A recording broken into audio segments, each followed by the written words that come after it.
बनवारी अपनी बड़ी हवेली के चौबारे में बैठा हुआ था। उसके सामने गांव वालों की कतार लगी थी। ये लो, सबको पैसे मिलेंगे, आओ एक एक करके ले जाओ, ये बनवारी सबको उधार देगा। बनवारी सबको रुपए उधार दे रहा था। आखिर में उसके सामने भैरव सिंह खड़ा था। बनवारी भैरव सिंह को रुपए दे ही रहा था कि तभी उसके मुंह पर किसी ने बाल्टी भरकर पानी डाल दिया। दरअसल बनवारी खेत में बने चबूतरे पर सो रहा था और सपना देख रहा था। पानी से उसकी आंख खुली। उसने सामने देखा तो भैरव सिंह खड़ा था। क्यों रे कामचोर, तुझे मैंने यहाँ से मछलियों को फसल से दूर हटाने के लिए भेजा था या सोने के लिए? अरे सरकार, क्या आप भी? मैं इतना अच्छा सपना देख रहा था। हाय, सपने में इतना अमीर हो गया था कि सब गांव वालों को उधार रुपए दे दिए। और आखिर में कौन खड़ा था पता है? आप, साक्षात आप मेरे सामने हाथ फैलाकर खड़े थे। मैं आपके हाथ में रुपए रखने ही वाला था कि तभी आपने मेरे मुंह पर पानी डाल दिया। अरे ओ करम जले, मेरे इतने बुरे दिन नहीं आए हैं कि मुझे तुझ जैसे कामचोर और आलसी इंसान से पैसे उधार लेने पड़े। अरे तू क्या मुझे उधार रुपए देगा? तूने तो मेरी सारी फसल खराब कर दी। देख जरा, अपने आसपास पंछियों का झुंड आकर आधे से ज्यादा फसल साफ कर गया है और तू यहाँ आराम से सो रहा है। अब जाने भी दीजिए सरकार, बेचारे पंछी इतनी दूर से मेहनत करके यहाँ उड़ते हुए आते हैं। थोड़ा कुछ खा लिया उन्होंने तो क्या बिगड़ गया? अरे नाश पीटे, एक तो गलती करता है और ऊपर से उस गलती को सही साबित करने पर तुला हुआ है। अरे तुझसे तो वो पंछी अच्छे हैं, अपना पेट पालने के लिए मेहनत तो करते हैं। हाँ, तेरा कुछ नहीं हो सकता। मुझे ही समझना चाहिए था। तुझे काम देने से पहले पूरे गांव में तेरे आलसीपन के किस्से मशहूर हैं, लेकिन मैं ही एक बेवकूफ था जो तुझे इतना जरूरी काम सौंप दिया। जा, निकल जा यहाँ से। मुझे तुझसे कोई काम नहीं कराना है। मैं किसी और को रख लूंगा। जी सरकार, मेरी मजदूरी तो दे दीजिए, 100 रुपए। शर्म नहीं आती पैसे मांगते हुए? अरे मेरा इतना नुकसान कर दिया और पैसे मांग रहा है। निकल जा अभी के अभी, नहीं तो 200 जूते मारूंगा। भैरव सिंह ने अपना जूता निकाला। ये देख बनवारी भाग गया। रास्ते में उसे उसका दोस्त भोला मिला। अरे बनवारी, भागते हुए कहाँ जा रहे हो? हाँ, ये भैरव सिंह भी पागल हो गया है, मुझे जूते से मारने चला था। अरे लेकिन हुआ क्या? अरे कुछ नहीं, मेरी जरा सी आंख लग गई और मैं सपना देख रहा था। तभी पंछियों ने आकर थोड़ी सी फसल खा ली। बस इतनी सी बात से गुस्सा हो गया और मुझे काम से निकाल दिया और मुझे जूते मारने वाला था। बोलो। अरे क्या बोलो, इतनी मिन्नतें करने के बाद तो सरकार माने थे तुम्हें काम पर रखने के लिए और तुमने वहाँ भी काम चोरी कर दी। अब क्या करोगे? अब क्या, देखता हूँ। बनवारी घर आ गया। घर पर उसकी बीवी। 2 आज के दिन के मजदूरी के पैसे। वो पैसे नहीं है मेरे पास। क्यों, कहाँ खर्च कर दिए? अरे खर्च नहीं किए, वो तो उस कंजूस भैरव सिंह ने मुझे पैसे ही नहीं दिए और उल्टा मुझे जूता दिखाकर भगा दिया। क्यों झूठ बोल रहे हो? सच सच बताओ, क्या बात है? तुमने ही कुछ किया होगा। मैं नहीं जानती क्या तुम कितने आलसी हो? बनवारी सारी बात बेला को सच सच बता दी। फिर, हे भगवान, किस आलसी कामचोर से पाला पड़ा है मेरा। किसी काम का नहीं है, निकम्मा। अरे क्या जरूरत थी काम के समय सोने की? ध्यान से काम नहीं कर सकते थे? ये नौकरी भी गई। अब क्या कमाओगे और क्या खाओगे? घर में अनाज का एक दाना नहीं है और तुम्हारी कामचोरी वाहवाहियों तो पूरे गांव में होती है। तुम्हें तो कोई 1 रुपया भी उधार न दे। हाँ, मैं जा रही हूँ अपने मायके, बाद में लौटूंगी। तब तक नया काम देख लेना, नहीं तो देखना मुझसे बुरा कोई नहीं होगा। और हाँ, मेरे पीछे पीछे वहाँ मत आना। जितनी बेइज्जती हुई है उतनी काफी है। मेरे मायके में 1 कदम भी रखा तो टांगे तोड़कर हाथ में दे दूंगी। हाँ, कामचोर कहीं का। बेला बनवारी को सुनाकर अपने मायके चली गई। बनवारी को बहुत भूख लग रही थी और घर में खाने के लिए कुछ नहीं था। बनवारी ने सोचा किसी दोस्त या पड़ोसी के घर जाकर कुछ खा लूं, लेकिन बनवारी को देखकर सबने उसके मुंह पर अपने घर के दरवाजे बंद कर लिए। बनवारी बेचारा चलते चलते गांव से बाहर आ गया और एक गुफा तक पहुंच गया। उसने देखा कि गुफा के अंदर एक तपस्वी ध्यान में बैठे हैं। बनवारी ने देखा कि उनके पास एक फलों की टोकरी रखी है। फिर अरे वाह, इतने सारे फल। भूख तो बहुत लगी है और तपस्वी जी भी ध्यान में लीन है। एक काम करता हूँ, कुछ फल खा लेता हूँ। वैसे भी तपस्वी जी अकेले थोड़ी इतने फल खाएंगे। चलो, अभी का इंतजाम तो हो गया। बनवारी ने दबे पांव तपस्वी जी के पास आकर बैठ गया और फल खाने लगा। कुछ देर के बाद उसका पेट भर गया और उसने बड़ी डकार ली। उस आवाज से तपस्वी का ध्यान भंग हो गया। उन्होंने आंखें खोली और कौन हो तुम बालक, और मेरी टोकरी से फल क्यों खाए तुमने? महामुनि, मैं गरीब असहाय मनुष्य हूँ। मेरा इस दुनिया में कोई नहीं है। एक पत्नी थी जो मुझे छोड़कर चली गई। गांव में भी मुझे कोई अपना नहीं मानता। भटकता हुआ मैं यहाँ तक आ पहुँचा। बहुत दिनों से भूखा हूँ, इसीलिए फल खा लिए। अच्छा। फिर तपस्वी ने बनवारी के सर पर हाथ रखा। अपनी योग माया से उन्हें बनवारी के बारे में सब सच पता चल गया। मूर्ख मनुष्य, एक तपस्वी से असत्य बोलता है। तू खुद एक कामचोर और आलसी व्यक्ति है, इसीलिए कोई तुझे अपना नहीं मानता। तेरी पत्नी भी तेरे इसी आलस से परेशान होकर तुझे छोड़कर चली गई है। अरे वाह, आपको तो सब सच पता चल गया। तू मेरी योग विद्या नहीं जानता। मैं सिर्फ किसी के सर पर हाथ रख दूं तो उसकी सारी कुंडली निकाल सकता हूँ। तू एक निहायती आलसी व्यक्ति है। तेरे इसी आलस की वजह से कहीं एक जगह पर तू काम के लिए नहीं टिक सकता। जहाँ भी काम करने जाता है, काम चोरी करता है और दूसरों का नुकसान करता है, और तुझे इस बात की जरा भी शर्म नहीं आती? मुनिवर, आप ही बताइए, मैं क्या करूं? अपने हाथ आगे करो। मैं तुम्हें ऐसी शक्ति दे दूंगा कि तुम लगातार 12 घंटे तक खड़े रहकर काम कर सकोगे। अपने हाथ आगे बढ़ाओ। लेकिन मुनिवर, इतना काम, इतनी मेहनत करने की जरूरत क्या है? इंसान को जीने के लिए लगता ही क्या है? 2 वक्त की रोटी, उतना मिल जाए काफी है। 2 वक्त पेट भरने के लिए इतना काम मुझसे तो नहीं होगा। पूरा दिन काम में गवा देना मुझे तो सही नहीं लगता। तपस्वी जी बनवारी को मेहनत करने का महत्व समझाने लगे, लेकिन वो मान ही नहीं रहा था। फिर अच्छा मुनिवर, आप बताइए, आप रोटी कमाने के लिए क्या करते हैं?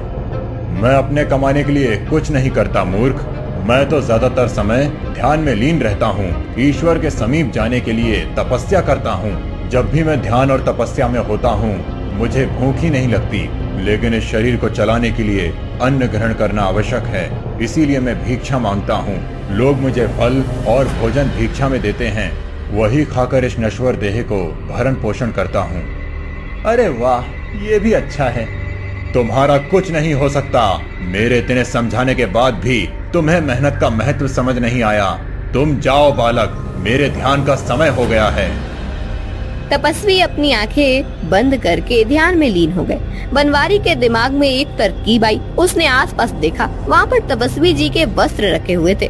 बनवारी ने वो वस्त्र उठाए और गुफा के बाहर आ गए। फिर नकली दाढ़ी मूछ लगाकर अपने गांव आ गया। किसी ने उसे नहीं पहचाना। बनवारी के घर के सामने जाकर, अलक निरंजन भिक्षाम देहि। माता, भिक्षा दो। फल, भोजन, मिष्ठान, जो कुछ भी हो दे दो माता। ईश्वर तुम्हारा भला करेगा। बनवारी की मीठी वाणी सुनकर सबको लगा कि वो सच में कोई तपस्वी है। वो जिस भी घर के दरवाजे पर जाकर यूं भिक्षा मांगता, तुरंत उस घर की औरत उसे पेट भर भोजन खिलाती और उसका आशीर्वाद लेती। कुछ दिन बीत गए, लेकिन किसी को अभी तक भनक नहीं थी कि वो बनवारी ही है। बनवारी तपस्वी के भेष में दिन भर एक बड़े पेड़ के नीचे आंख बंद करके बैठा हुआ रहता। गांव वालों को लगता कि तपस्वी ध्यान कर रहे हैं और भूख लगने के बाद भिक्षा मांगने जाता। रात को गांव में सब सोने के बाद चुपके से अपने घर में जाकर सो जाता। एक दिन रात को सब सो गए और बनवारी अपने घर जाने लगा। तभी गांव के ही मगर ने उसे देख लिया और उसका पीछा किया। बनवारी घर में गया और अरे वाह, चलो अब तो सब उतारने का समय आ गया है। तपस्वी जी की जय हो। तपस्वी जी, आपको देखकर ही मुझे ये आइडिया आया था। आज तो दोनों समय कितना मस्त खाना मिला मुझे। इतना अच्छा खाना तो मेरी बीवी भी नहीं बनाती थी। चलो अब सो जाता हूँ। सुबह फिर से पेड़ के नीचे जाकर बैठना है। बनवारी, तेरी तो निकल पड़ी। गांव में किसी ने तुझे नहीं पहचाना है। अब तो तू रोज ऐसे ही फोकट में बिना कुछ मेहनत किए खा पी सकता है। बनवारी की ये सारी बातें मगन खिड़की से देख रहा था। उसने बनवारी को नकली दाढ़ी मूछ निकालते हुए भी देख लिया। अगले दिन जब बनवारी भिक्षा मांगने के लिए निकला, तब मगन ने सब गांव वालों को बुलाया और उसकी दाढ़ी मूछ निकाल दी। दाढ़ी मूछ निकलने के बाद बनवारी का असली चेहरा देखकर सब गांव वाले गुस्सा हो गए और उसे मारने लगे। सभी ने बनवारी की बहुत पिटाई की। उसकी बीवी भी वहां पहुंच गई। तभी तपस्वी जी वहां आ गए। तपस्वी जी ने देखा कि उनके चुराए हुए वस्त्र बनवारी ने पहने हुए हैं। फिर, अरे तुम लोग क्यों मार रहे हो इसे? मुनिवर, यह आदमी आलसी और काम चोर तो पहले से ही था, लेकिन अब तो झूठा और मक्कार भी हो गया है। ये पिछले कई दिनों से आपका भेष धारण करके हमें फंसा रहा था। आप जैसे वस्त्र पहनकर नकली दाढ़ी लगाकर पूरे गांव में घूम रहा था और भिक्षा मांग रहा था। हम तो यही समझे थे कि कोई तपस्वी है, लेकिन ये तो कामचोर बनवारी निकला। मुनिवर, आप ही बताइए कि अगर कोई साधारण व्यक्ति किसी तपस्वी का भेष धारण करे तो हम जैसे गरीब गांव वाले असली और नकली की पहचान कैसे करेंगे? सही कह रहे हो तुम बालक। इस बनवारी ने तपस्वियों का भेष धारण कर हम तपस्वियों का अपमान किया है। आगे से कोई असल तपस्वी पर विश्वास नहीं करेगा। मैं अभी इसे श्राप देता हूँ।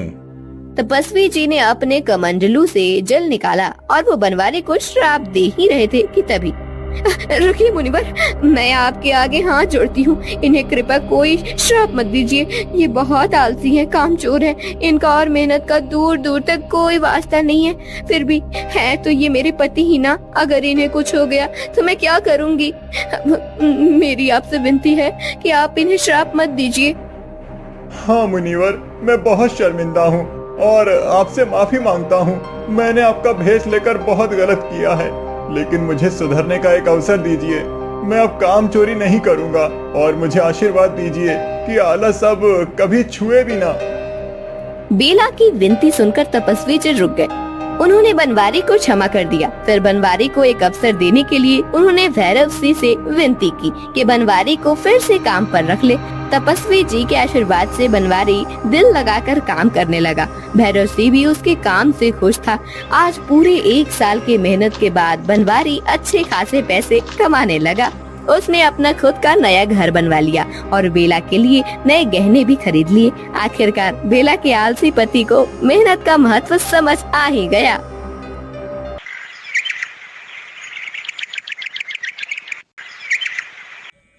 धर्मा किशोरी लाल की बड़ी हवेली में काम करता था। रात के 8 बजे धर्मा हवेली से निकला। वो घर जा ही रहा था कि रास्ते में तेज बारिश होने लगी। घर आते आते धर्मा पूरा भीग चुका था।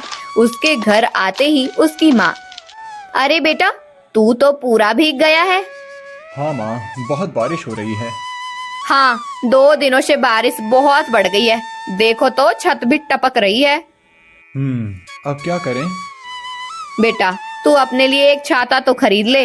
रोज रोज ऐसे भीगेगा तो बीमार हो जाएगा। माँ, तुम तो जानती हो कि मालिक बहुत कंजूस है, पैसे देने में झिकझिक करता है। अब अगर उससे पैसे मांगूंगा तो 4 बातें सुनाएगा। जाने दो, कुछ दिनों में तनख्वाह आ जाएगी, तब देखूंगा। दरअसल धर्मा के पिताजी ने कुछ सालों पहले किशोरी लाल से कर्जा लिया था। बाद में धर्मा के पिताजी का देहांत हो गया। पैसे वसूलने के लिए किशोरी लाल ने धर्मा को अपने हवेली पर काम के लिए रख लिया। वो धर्मा को जितनी भी तनख्वाह देता उससे आधी काट लेता था। धर्मा को बहुत कम पैसे मिलते थे। जैसे तैसे उसका गुजारा हो रहा था। 2 दिनों के बाद, धर्मा, आज फिर से इतना भीग गया है। हाँ, आज तो ठंड भी लग रही है और सर भी भारी हो गया है। शांति ने धर्मा के माथे को हाथ लगाकर देखा। अरे, तुम्हें तो बहुत बुखार है। मैंने कहा था ना कि बारिश में भीगकर बीमार हो जाओगे। तुम कपड़े बदल लो, मैं तुम्हारे लिए काढ़ा बनाती हूँ। अगले दिन धर्मा का बुखार उतर गया। उस रात भी धर्मा भीगते हुए घर आ रहा था। बारिश बहुत तेज थी। आज फिर से उसे बुखार आने लगा था। धर्मा ने सोचा कि कुछ देर रुक जाता हूँ, बारिश थोड़ी कम हो जाएगी फिर आगे जाता हूँ। वो एक पेड़ के नीचे खड़ा हो गया। उसने देखा कि पेड़ के नीचे पहले ही एक बूढ़े बाबा खड़े हैं। बूढ़े बाबा धर्मा को देखकर, बेटा ये लो, तुम ये छाता लो और अपने घर जाओ। बाबा, अगर मैंने ये छाता ले लिया तो फिर आप क्या करेंगे? मुझसे ज़्यादा तो आपको इसकी ज़रूरत है। आप भीग गए तो आप बीमार हो सकते हैं। बेटा मेरा घर यहीं पास में है और मेरा बेटा गाड़ी लेकर आ रहा है। मैं तो आराम से चले जाऊंगा, लेकिन तुम बहुत भीग गए हो और शायद तुम्हें सर्दी भी लग रही है। तुम छाते को ले जाओ और इसे इस्तेमाल करो। बाबा, मेरे पास पैसे नहीं हैं, मैं ऐसे ही कैसे छाता ले जाऊं? कोई बात नहीं बेटा, तुम एक अच्छे इंसान हो। तुम अपनों से ज्यादा दूसरों की सोचते हो। तुम इसे ले जाओ। मैं जल्दी ही इसके पैसे दे दूंगा। धर्मा छाता लेकर चला गया। कुछ दूर जाने के बाद धर्मा ने पीछे मुड़कर देखा तो वो बूढ़े बाबा गायब हो गए थे। धर्मा को ये बात बहुत अजीब लगी। वो आगे चलने लगा। वो आगे बढ़ रहा था, तभी उसने देखा कि उसके आसपास की जमीन सूखी हुई थी। धर्मा को कुछ समझ नहीं आया।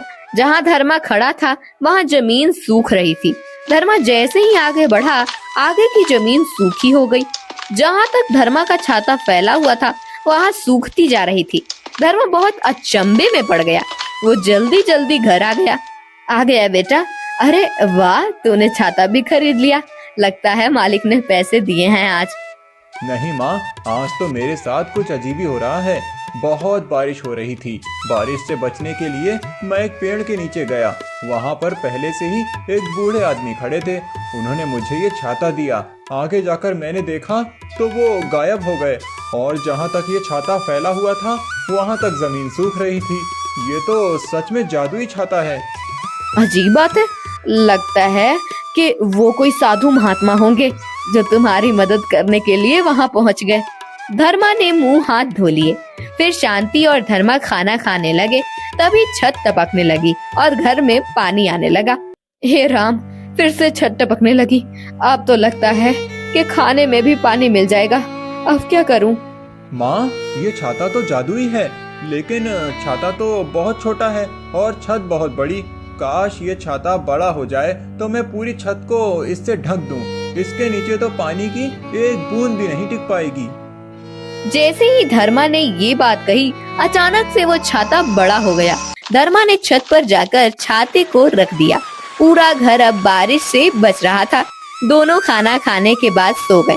कुछ देर के बाद बाहर से जोरों जोर से चीखने और बचाओ बचाओ की आवाज आने लगी। धर्मा ने दरवाजा खोलकर देखा तो पूरे गांव में पानी भरा हुआ था। सब गांव वाले इधर उधर भटक रहे थे। पूरे गांव में अफरा तफरी मची हुई थी। तभी, अरे धर्मा, चलो भागो यहाँ से। देखो, सभी जगह पर पानी भर रहा है। अपनी जान बचानी है तो मौसी को ले लो और चलो।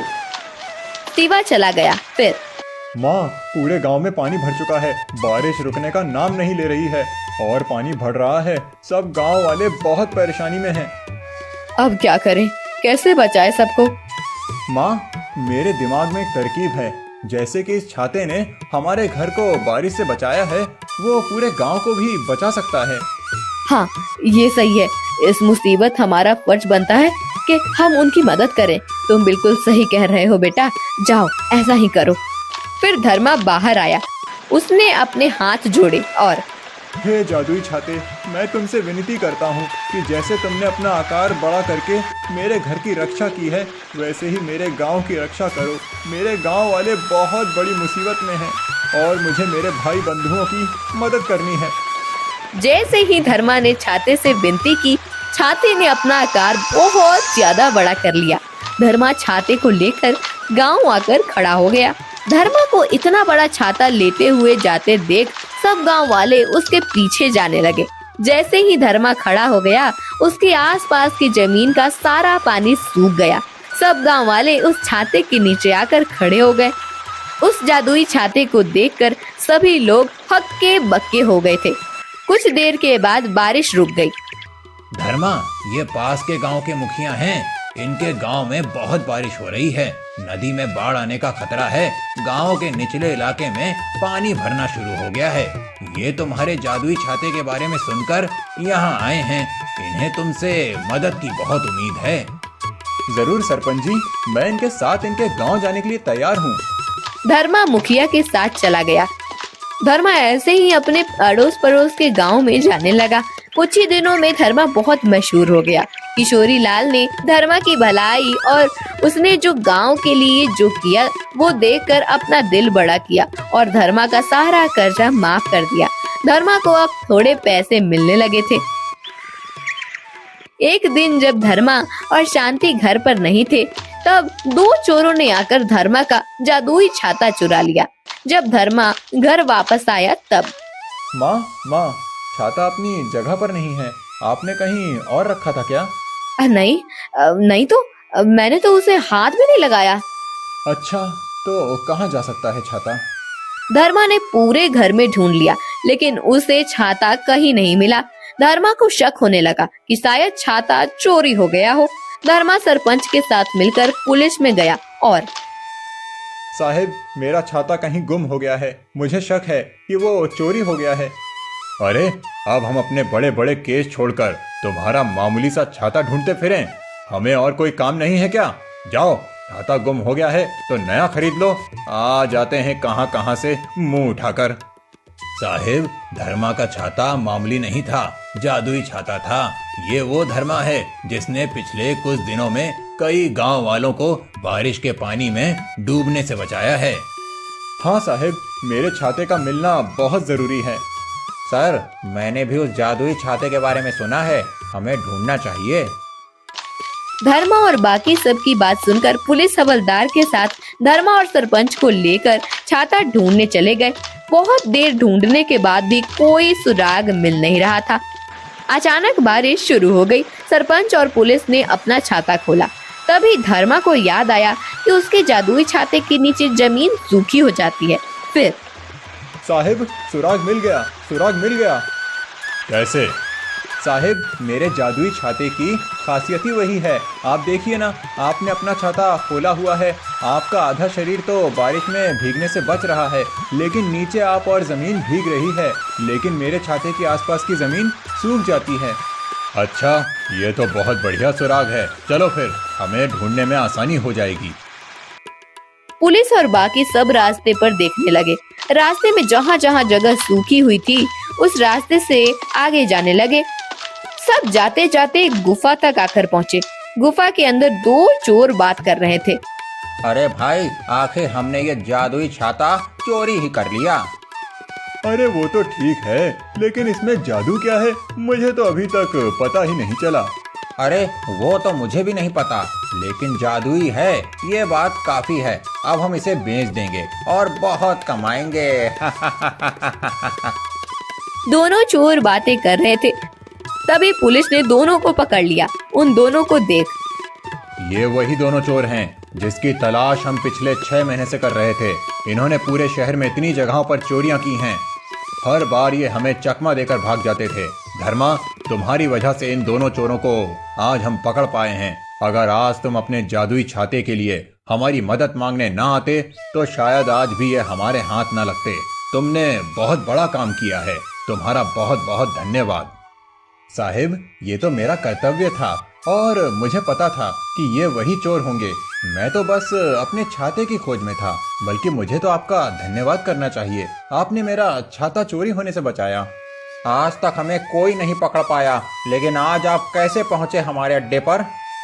इसी जादुई छाते की वजह से। तुम अपने घमंड में इतने चूर थे कि तुमने शायद गौर ही नहीं किया इस छाते की खासियत पर। और इस छाते के आसपास की जमीन सूख जाती है। इन चोरों पर 1 लाख रुपए का इनाम था।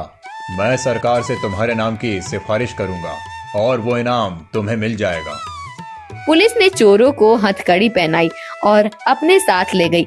धर्मा भी अपने छाते को लेकर घर चला गया। कुछ दिनों के बाद सरकार की तरफ से धर्मा को 1 लाख रुपए का इनाम मिला। उन पैसों से धर्मा ने अपने घर की मरम्मत कर दी और कुछ पैसे गांव के विकास कामों में लगाए। धर्मा के जादुई छाते ने उसकी सारी मुसीबतें दूर कर दी थी।